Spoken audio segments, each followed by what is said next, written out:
Hello, we're going to do an acrylic painting. I got some white and some phthalo blue and a brush that looks like this. I put a little water on it. I'm going to get started. Dipping a bit of the white and the blue together, and I'm just going crazy up here. I am mixing white and blue together. As you can see, it's fun, and as you can see, it's making a nice colored sky.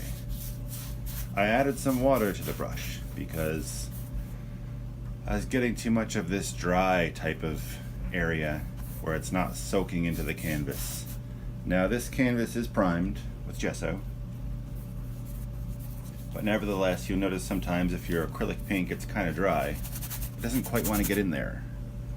So the nice thing about acrylic is you just grab some water.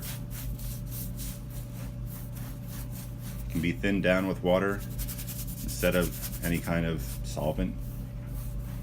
Just keep going. If it starts to get a bit too watery, then you add some more paint in there. In this way, acrylic painting is almost a little bit like watercolor painting, being that you can involve water with it. And you really could almost make a watercolor painting with acrylic if you just made your acrylic paints watery enough. The only real difference is instead of having paper to soak into, you have this canvas. So this sky is going to be pretty uniform up here, but it will be helpful to make the top be a little bit darker, because if you notice, if you're outside some days on a blue sky day, the sky at the top is often darker and a much more intense blue than down towards the bottom. Why is this? A science person could tell you. I like science, but I don't know the explanation for that.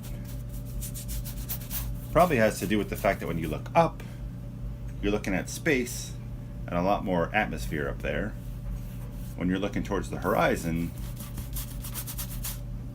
you're looking at less air. That's my guess. I don't know. If you know, please tell me. I'd be happy to find out. But anyways, your painting will look much better. You make a nice darkish blue sky at the top and lighter down towards the bottom. If you start to run out of paint, just squeeze some more out of the tube. Easy. I'm going to get even a little bit more water on here because I just want to spread this blue out. And the canvas is white anyways behind here. So if the canvas is showing through this light blue, that's fine. No problem with that.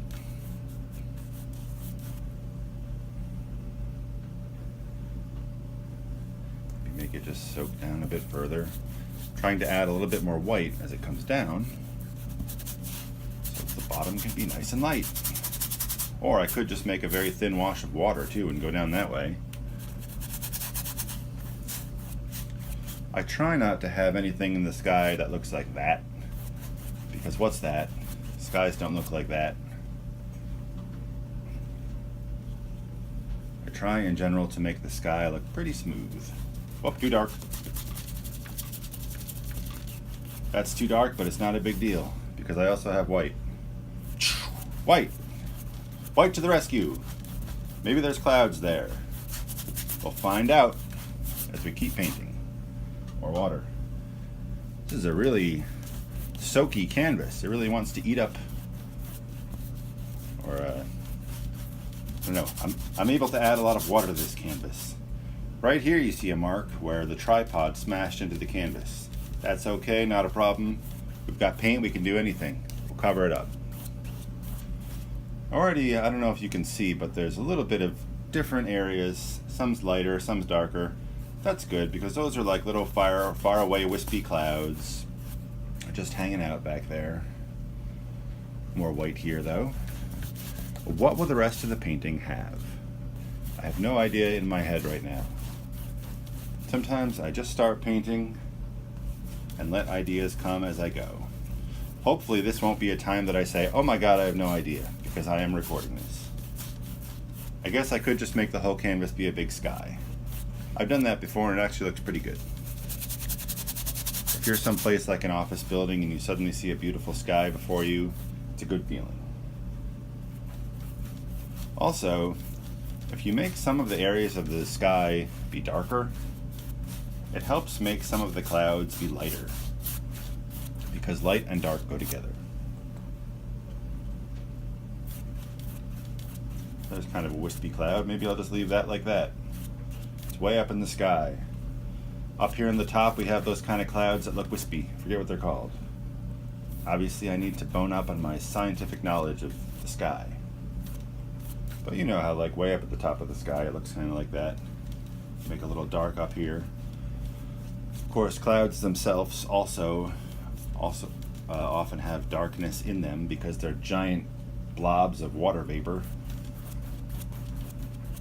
And water has shadows. You know, water seems clear, but if there's enough of it, it has shadows. That's why if you look into the ocean, it looks dark if it's a deep ocean. I think that's probably about good.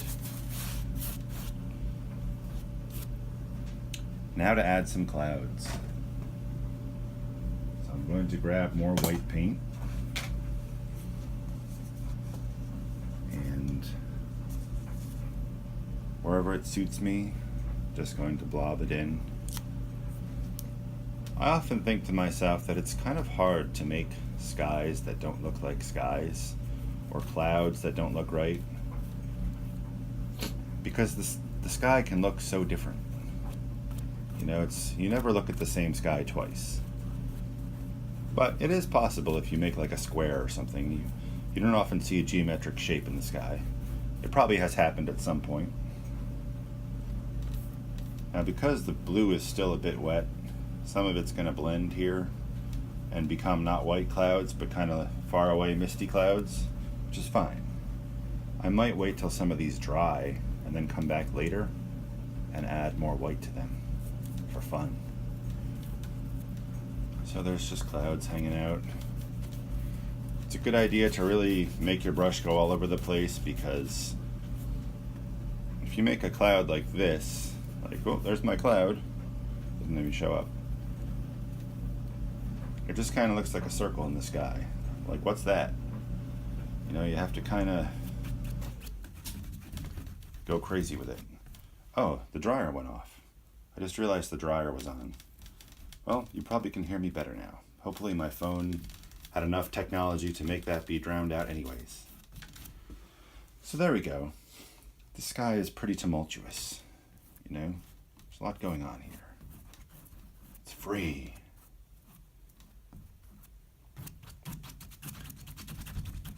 And some people like to make their clouds look like they were definitely done with a paintbrush. Like you can see brush strokes like that or something. Some people would rather kind of blend everything out so it just looks more of a natural look. It's up to you. You can do what you want. I actually will say I don't know that I've ever made clouds that look quite like this before. It's kind of interesting. But that's the wonder of painting. You always surprise yourself with something that you didn't expect, but you turn out to be something you like. And if it's not, you just keep painting. Because painting is fun and relaxing.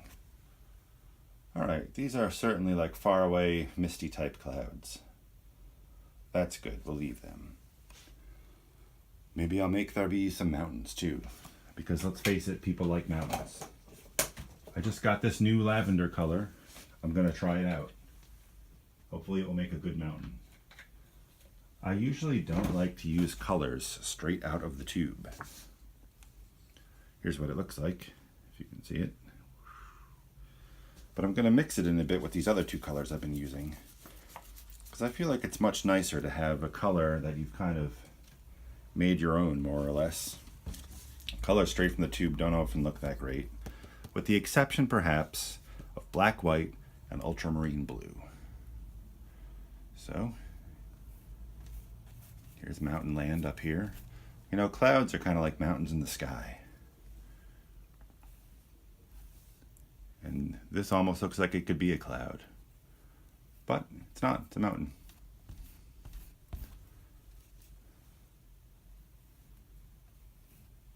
It's a very kind of a smooth mountain. But I want it to be very light purple because it's far away.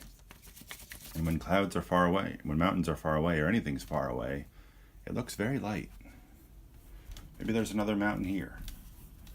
A nice little pair of mountains. Look at that. Great. You can almost not even make out these mountains right now, but that's fine because we're going to just keep working. This is the start of the mountains, you know? 2 mountains. Do you ever go in nature and just see 2 mountains hanging out like that together? Maybe not. Maybe I'll try to make it more like it's a unimountain or something. Or add some other little peak back here. Just so it looks a little bit more like something you might find in nature. It's very light. I'll definitely have to dark it up. I'm going to grab... Whoa, my palette fell. I'm going to grab some dioxine purple. Some people hate this color. But again, I'm not using it straight out of the tube. I'm going to mix it in with the other colors. It's quite purple. But, you know, Purple Mountain's majesty and all that. So wherever we think there's kind of a shadow, maybe, put that in there. And again, I mean, this is all kind of speculation at this point. You're just getting the basic idea going here. That darkens things up a little bit. We don't want it to be too dark because it's far away. It's got sky reflecting on it. You know, when you see a shadow in a cloud, it's usually reflecting the sky above it, especially if there's a bunch of snow. Speaking of snow, let's make some, because it's fun. I know you've probably seen certain other people use a palette knife and some white paint to make snow, and we're going to do that too, because it's fun and it looks good. Unless you screw it up, in which case it doesn't look good, but it's still fun. So I'm going to grab some white on here. Again, I'm working with acrylic paint, and it's got different properties than oil paint, but you kind of, if you work enough with it, you can get some of the effects of oil paint. Gently, gently, gently. Now I've got like some lines there. Obviously I want to get rid of those because it looks like it's a ski lift or something.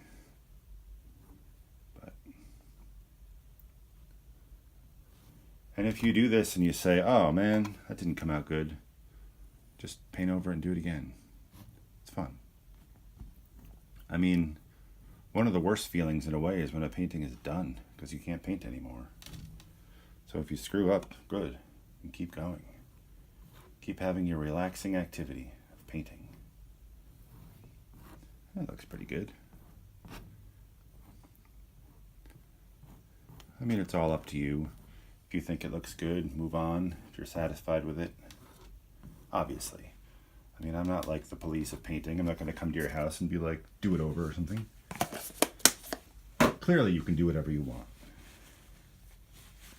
Now, I'm going to go back to my other paintbrush that I had. Hopefully dry it of water well enough. Might have to get a different brush, I don't know. But I like to kind of go in and just focus on some details here. If you see any like giant blobs of paint that you don't want to be there, you can get rid of them this way, just sort of gently, because if you push hard, you'll take away all these little details, which is the fun of this little trick. You go in here and it automatically adds detail, even though you didn't paint lots of details.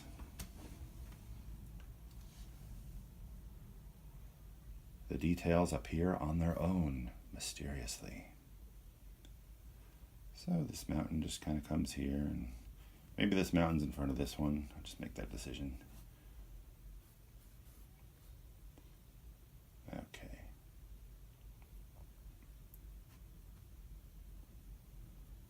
I'll give my mouth a slight break while I do this. Looks a little bit like Mount Fuji. Okay. It does look good to add a shadow to the mountains because,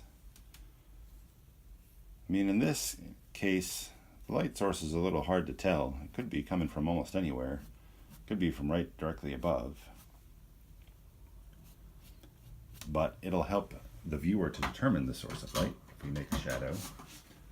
So I'm going to get some more of the phthalo blue.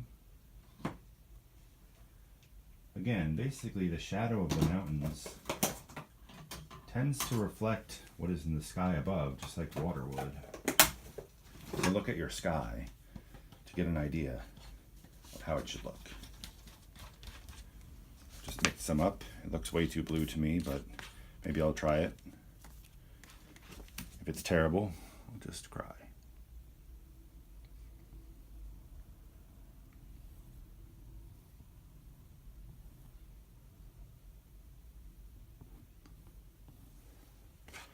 Not too bad. It's a little dark.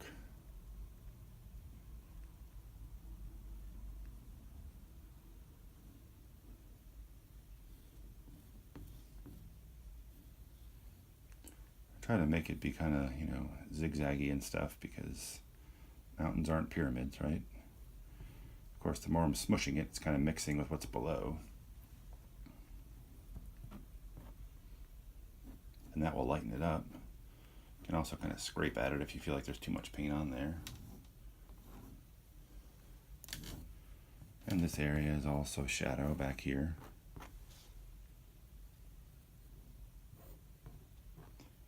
It's a shadow, but it's almost like a reflection.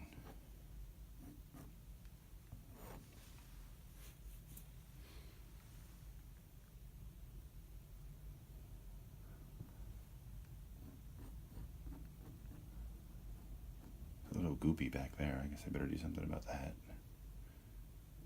Of course, some people like a nice goopy painting. When you're doing representational painting and trying to paint something, you always got the option to just suddenly just say, you know what, it's going to be abstract. It's going to be stylized. Well, that doesn't look quite how I want it to look. I think I fiddled around too much with this area, so maybe I'll try to just kind of smooth it out. Because again, when things are far away, you don't really see that much detail. Maybe over many years, all sorts of stuff like rolled down this mountain and made these trails.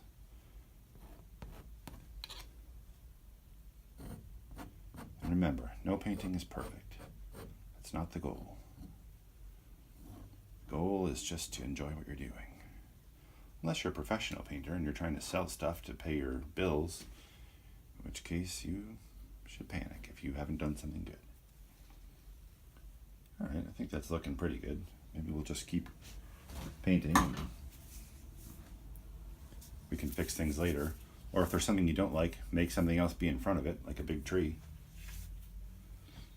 Next, I think we'll make some faraway trees. Pine trees. Because this type of area usually has that sort of thing at the base of the mountain. I mean, this looks like a snowy northern place, doesn't it? I'm going to use my Crayola brush again here. Got some green. Ooh, it's a way too bright of a green. I'm mixing things in a magazine here. That's like springtime, so I need to kill that a bit. Maybe I'll add a bit of cadmium red. But keep in mind, this stuff is far away, so it's going to have to be kind of light too. So maybe something whitish. Like some Naples yellow. Which is kind of almost a tan color. Let's see how this will come out. Maybe terrible. Oh, it's brown. It's not going to work at all. Ooh, it looks awful. What a fail. Well, I'm not sure what to do with that.